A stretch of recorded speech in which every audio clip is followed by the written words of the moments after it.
C'est vraiment une douleur cinglante. Elle vient comme ça, sans prévenir. Je ne sais plus combien de médecins j'ai vus. Des migraines? Les antalgiques ne font rien. Des céphalées de tension? Ben voyons. Je vais bien la plupart du temps, mais parfois, ça me frappe soudainement. Ça me frappe juste derrière l'œil. Ça m'attaque comme une sorte de petit démon qui poignarderait ma rétine avec un pic à glace. Il arrive sans prévenir, sans pitié et sans remords. Il m'a attaqué alors que j'étais au volant. J'ai percuté une voiture qui était garée plus bas, et ça m'a valu d'être poursuivi en justice. Ce n'est vraiment pas juste, ce n'était pas ma faute.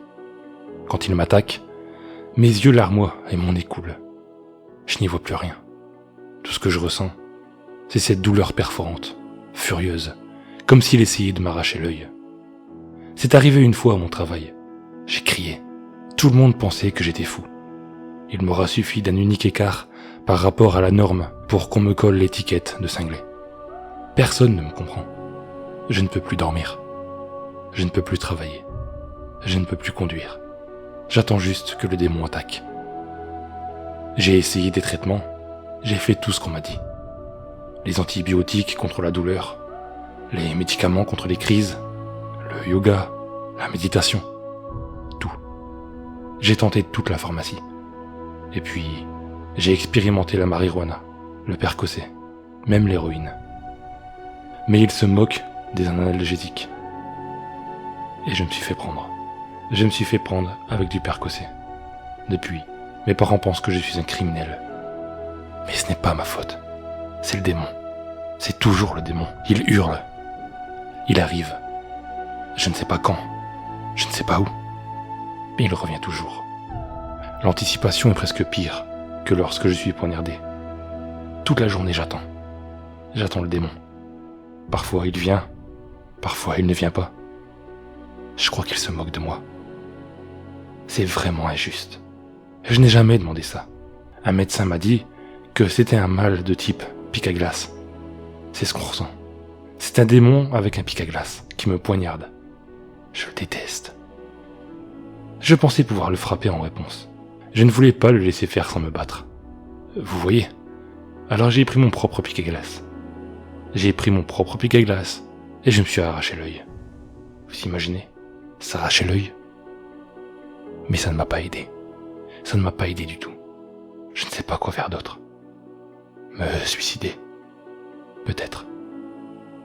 Mais peut-être que je pourrais me débarrasser du démon en lui trouvant un nouvel hôte. Peut-être qu'il aimerait quelqu'un d'autre. Peut-être qu'il s'en ira, et je serai libre. Je retrouverai ma vie. Je sais que ce n'est pas juste.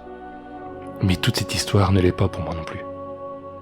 Peut-être que si quelqu'un d'autre ressent un pic à glace dans son œil, il comprendra. Peut-être que le démon ira vers cette personne.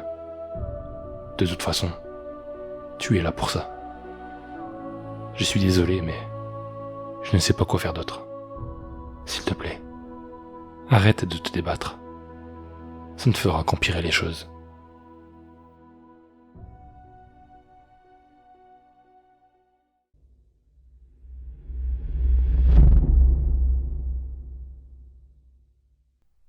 Il y a plusieurs années, ma famille et moi étions partis en vacances à Cap-Cod. Et mes parents avaient loué une petite maison, dans laquelle on était censé passer 2 semaines. Au rez-de-chaussée, il y avait la cuisine, le salon et la salle de bain. Les chambres étaient au 2e étage, et dans le sous-sol, il y avait une machine à laver, un sèche-linge, un canapé et une télévision. La première nuit, on avait tous été réveillés par un horrible cri qui provenait de la chambre de ma sœur. Mon père y avait déboulé à toute vitesse et avait allumé la lumière. Il avait trouvé ma sœur, assise sur son lit, en train de crier et pleurer. Mes parents sont restés assis à côté d'elle, jusqu'à ce qu'elle se calme assez pour qu'elle leur explique ce qui lui avait fait peur. Elle leur a raconté qu'elle avait été réveillée par une odeur nauséabonde, et que quand elle avait ouvert les yeux, elle aurait vu quelque chose d'horrible. Elle a dit qu'il y avait du sang partout sur le sol, des empreintes de mains ensanglantées sur le mur, et tout plein de petites taches de sang sur le plafond. On a tous pensé qu'elle avait fait un cauchemar, mais on n'a pas réussi à la convaincre. Elle a refusé de rester seule dans sa chambre, et elle a voulu dormir dans la chambre de nos parents tous les soirs après ça. Ma mère était en train de préparer le dîner, alors que mon père était parti faire les courses dans la ville d'à côté. Ma sœur et moi étions dans le sous-sol, en train de regarder la télé, quand tout à coup, l'ampoule au-dessus de nous a grillé, et la télé s'est éteinte sans prévenir, nous laissant complètement dans le noir. Le sous-sol n'avait jamais été vraiment terminé dans sa conception. Les murs étaient faits de vieilles pierres, ce qui donnait à l'endroit une atmosphère vraiment pesante.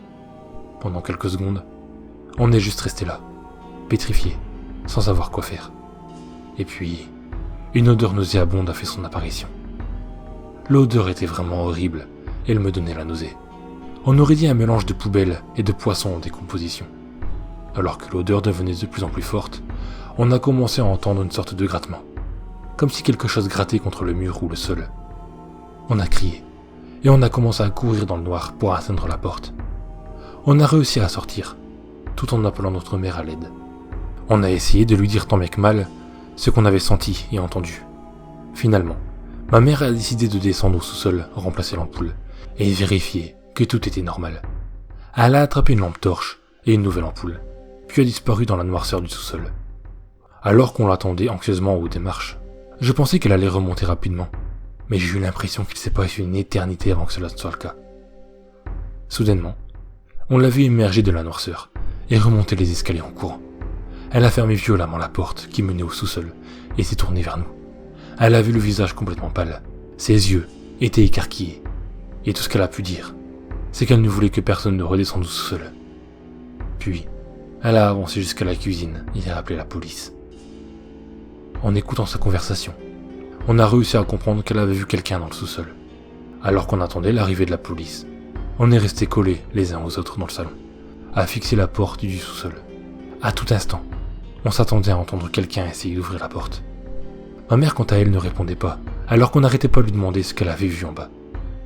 Quand la police est arrivée, ma mère les a conduits jusqu'à la porte du sous-sol. Elle l'a ouvert, et ils sont à leur tour descendus dans la noirceur, avec des lampes torches et leurs armes, prêts à tirer. Ils ont fouillé tout le sous-sol, mais n'ont rien trouvé. Pour information, il n'y avait aucun autre moyen de sortir de ce sous-sol. Il n'y avait pas de fenêtre, ni aucune autre porte. Vu qu'ils n'avaient rien trouvé, la police est partie. Et ma mère s'est enfin décidée à nous dire ce qu'elle avait vu en bas. Elle a essayé de prendre une voix calme, et elle nous a dit qu'alors qu'elle s'apprêtait à changer l'ampoule, elle a senti l'horrible odeur qu'on lui avait décrite. Et qu'après, tout comme nous, elle avait entendu des bruits de grattement. Elle a alors balayé la pièce de la lumière de sa lampe torche, et c'est là qu'elle a aperçu quelque chose entre la machine à laver et le sèche-linge. Ça ressemblait à un homme. Il était accroupi. Ses vêtements étaient tachés. Ses cheveux étaient en désordre et emmêlés. Son visage n'avait pas l'air humain, et était contorsionné dans une expression de rage pure. Quand il a levé la tête pour regarder ma mère, la lumière de la lampe torche est reflétée dans ses yeux, et ils ont brillé comme ceux des animaux dans le noir. Il s'est mis à avancer vers le mur, et c'est comme s'il avait disparu. Ma mère n'a pas eu le temps de voir où il était passé, mais ça lui importait peu, car directement après ça, elle a laissé tomber sa lampe torche et s'est mise à courir le plus vite possible hors du sous-sol. Quand mon père est rentré, on lui a tout raconté, et par chance pour nous, il a décidé qu'on ne passerait pas une seule nuit de plus dans cette horrible maison. Ce qu'il était, on ne le saura jamais. En revanche, je peux vous dire une chose, avec certitude, c'est que ça semblait clairement dangereux. Si vous aussi, il vous arrive d'entendre des grattements derrière vos murs, méfiez-vous, car vous n'aurez peut-être pas la même chance que moi.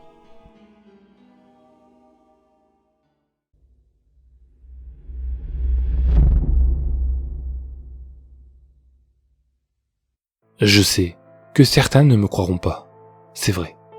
Il existe tellement d'histoires comme ça sur le net, que tout ce qui est raconté, et je n'y crois pas non plus, ou plutôt, je n'y croyais pas. Après ce qu'il m'est arrivé, je me dis que tout est possible. Je ne vous demande pas de me croire, mais juste de m'écouter. Juste ça. Je suis un grand nostalgique dans mon enfance, sûrement comme n'importe quelle personne sur Terre. Mais il y a une chose que je n'ai jamais oubliée. Et pourtant, j'ai tout fait pour. Même aujourd'hui, je n'arrive pas à expliquer ce qu'il s'est passé. J'avais 9-10 ans. Désolé si je ne me rappelle plus très bien, mais ce n'est pas important de toute façon. Donc à cette époque, j'étais encore insouciant. Je jouais aux jeux vidéo sans prêter attention au monde qui m'entourait. Enfin, bref, comme tous les enfants de mon époque.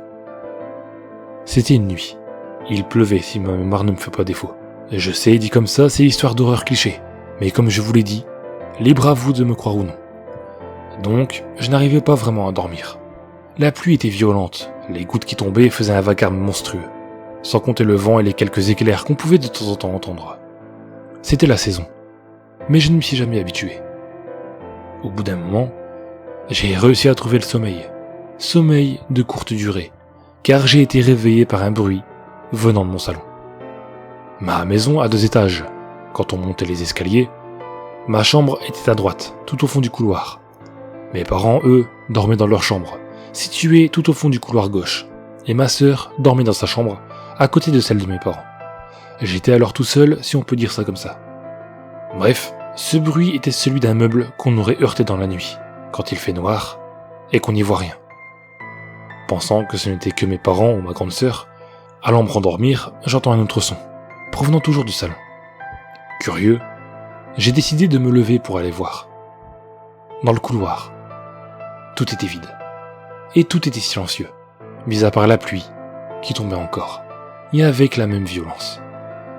Entendant un 3e son, qui semblait venir de la cuisine cette fois, je pensais que c'était mon père qui était allé boire un verre d'eau, ou quelque chose comme ça. Je l'aimais beaucoup. Il me faisait toujours rigoler, et même quand j'étais en colère contre lui, il réussissait toujours à se faire pardonner en me faisant rire. Enfin, ça me donnait une occasion d'être rassuré, avec l'orage qu'il y avait dehors. Seulement, en descendant, quelque chose ne me rassura pas. Je ne sais pas comment expliquer. Personne. Apparemment, ce n'était peut-être que mon imagination après tout, ou c'était la pluie qui faisait ce genre de bruit. Enfin, dans tous les cas, il n'y avait personne. Seulement, je vis quelque chose qui restera à jamais dans ma mémoire. Je vis une personne marcher. Seulement, il n'avait pas une tête normale, qu'on m'a expliqué. Sa tête n'avait pas l'air humaine. Elle était ovale ou quelque chose comme ça. Il marchait lentement et regardait autour de lui en levant une de ses mains.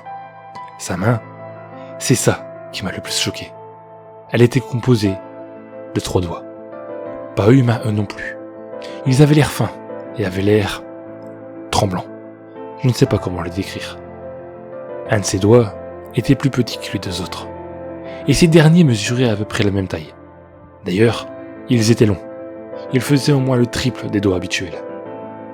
Je ne saurais décrire ce que je ressentais à cet instant. Choqué, mais je continuais à regarder la créature. Elle n'avait pas l'air d'être méchante.